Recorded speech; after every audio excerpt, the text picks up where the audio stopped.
Il y a des présences qui ne parlent pas, des êtres qui n'élèvent pas la voix, qui n'interrompent pas, qui n'expliquent rien. Et pourtant, leur silence remplit la pièce. Leur silence parle plus fort que toutes les paroles. Tu l'as déjà ressenti. Cette personne qui ne réagit pas, qui t'écoute sans bouger, qui ne cherche pas à t'impressionner. Et plus elle se tait, plus tu sens qu'il y a quelque chose de dense, de souverain, de mystérieux. Nietzsche disait que la force véritable n'a pas besoin de mots, car celui qui sait se tait. Celui qui est n'a rien à prouver. Le silence n'est pas une absence, c'est une présence élevée à son plus haut degré. Mais aujourd'hui, le silence fait peur. On croit qu'il faut répondre vite, se défendre, convaincre, parler plus fort pour exister. On se précipite dans la parole comme dans une armure. On fuit le vide. Mais la vérité, c'est que parler, c'est parfois fuir. Le silence, lui, demande un courage que peu possèdent. Car pour se taire, il faut être solide à l'intérieur. Il faut résister au besoin de justifier, d'être aimé, d'avoir raison.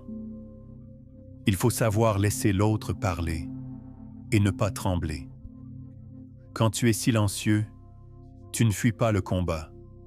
Tu le déplaces. Tu le rends invisible.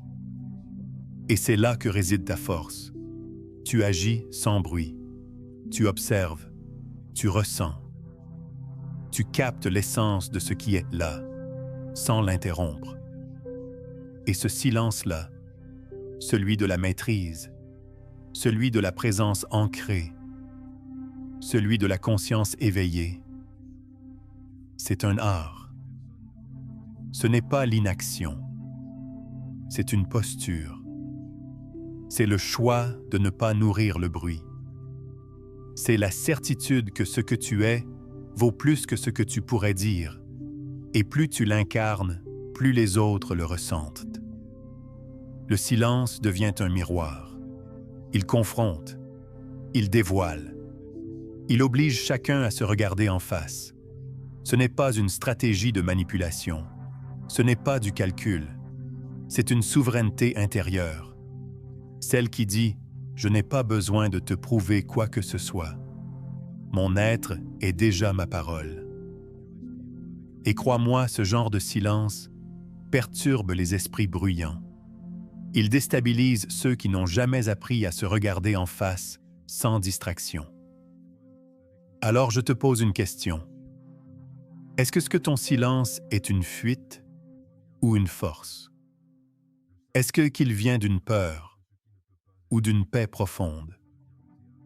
Car il existe un silence passif, celui de l'effacement, de la soumission. Mais il existe aussi un silence royal, un silence qui voit tout, qui entend tout, qui choisit de ne pas descendre dans le tumulte. Ce silence-là ne nie pas.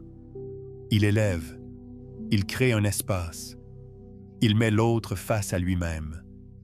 Et dans ce monde saturé de mots, celui qui sait se taire au bon moment détient un pouvoir invisible, un pouvoir qui ne s'achète pas, qui ne s'impose pas, qui s'incarne. Alors si tu veux devenir imprenable, inébranlable, intouchable, apprends à parler avec ton silence. Écoute bien ceux qui parlent tout le temps. Pas seulement leurs mots, mais ce qu'ils essaient de cacher. Derrière les phrases incessantes, il y a souvent un besoin d'être validé, de combler un vide, d'éviter une chute intérieure. La parole devient une stratégie de survie, une fuite. Celui qui parle trop cherche souvent à ne pas être vu. Il remplit l'espace. Il veut convaincre. Il veut séduire. Il veut prouver. Mais à qui? À lui-même? Aux autres? À son propre vide? Nietzsche disait que le besoin de convaincre est l'ombre de la fragilité. Quand tu es aligné, tu n'as rien à vendre, rien à justifier. Tu n'as pas besoin de dominer le silence, tu l'habites. Et c'est là que réside le pouvoir du silence souverain. Il ne fuit pas le chaos. Il le traverse, il l'observe, il le maîtrise.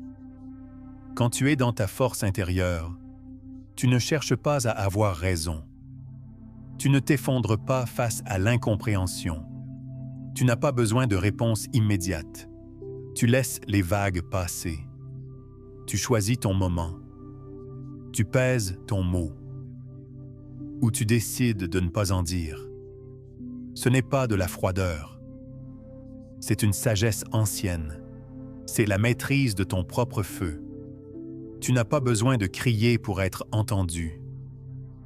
Ce qui est solide en toi porte sa propre vibration. Il n'y a pas d'effort à faire. Il suffit d'être là, pleinement, sans te diluer, sans t'agiter. Celui qui parle pour combler le vide finit toujours par s'y perdre. Mais celui qui accepte le silence règne sur lui. Et dans un monde où tout le monde veut avoir le dernier mot, celui qui n'a pas besoin d'en dire un seul devient le centre. Il y a des gens qui vivent du chaos, des personnalités qui prospèrent dans la tension, le conflit, la réaction. Ils savent comment appuyer. Ils lancent une phrase, une pique, une provocation, et attendent que tu réagisses. C'est là que leur pouvoir commence. Quand tu réagis, quand tu entres dans leur jeu, quand tu deviens prévisible.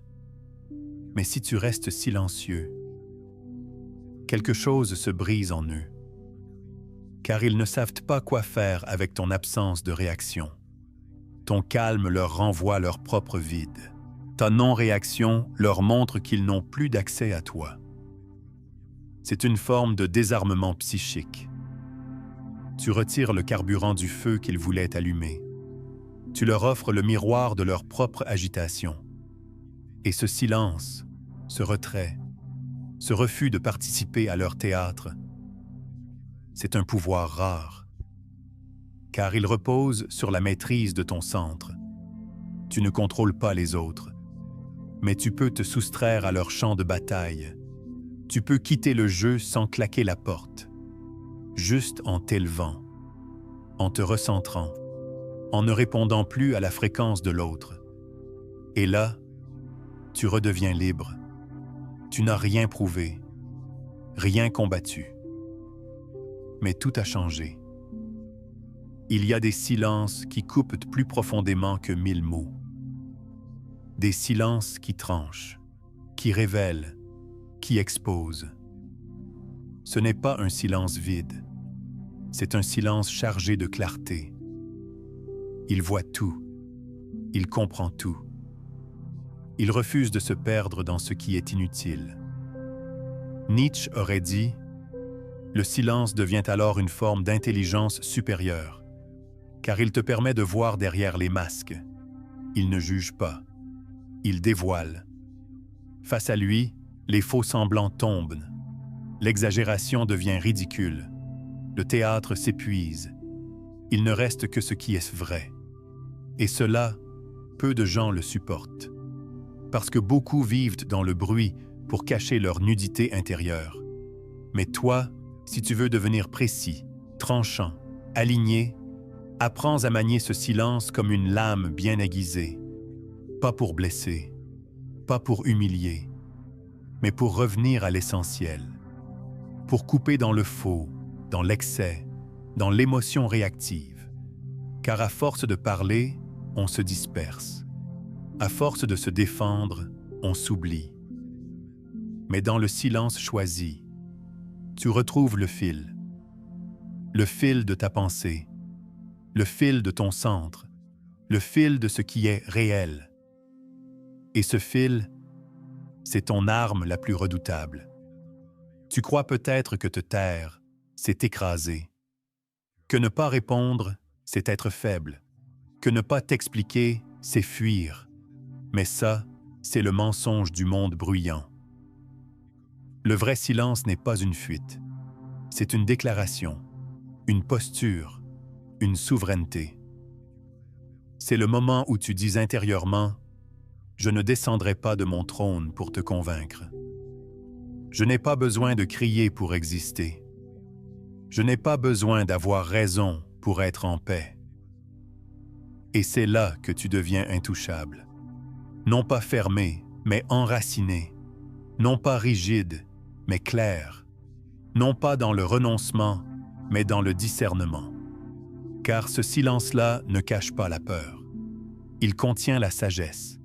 C'est celui de celui ou celle qui s'est choisi, qui a compris que la véritable puissance ne cherche pas à s'imposer. Elle est. Elle rayonne. Et c'est tout. Alors aujourd'hui, je te le dis. Arrête de croire que tu dois tout expliquer. Arrête de croire que ta valeur dépend de ce que tu dis. Apprends à être silencieux, mais pleinement présent. Et tu verras, les autres changeront. Ton monde changera. Parce que toi, tu ne joueras plus dans l'ancien système. Et si ce silence t'appelle, abonne-toi. Ici, on ne fait pas de bruit pour exister. On apprend à se tenir droit dans sa vérité.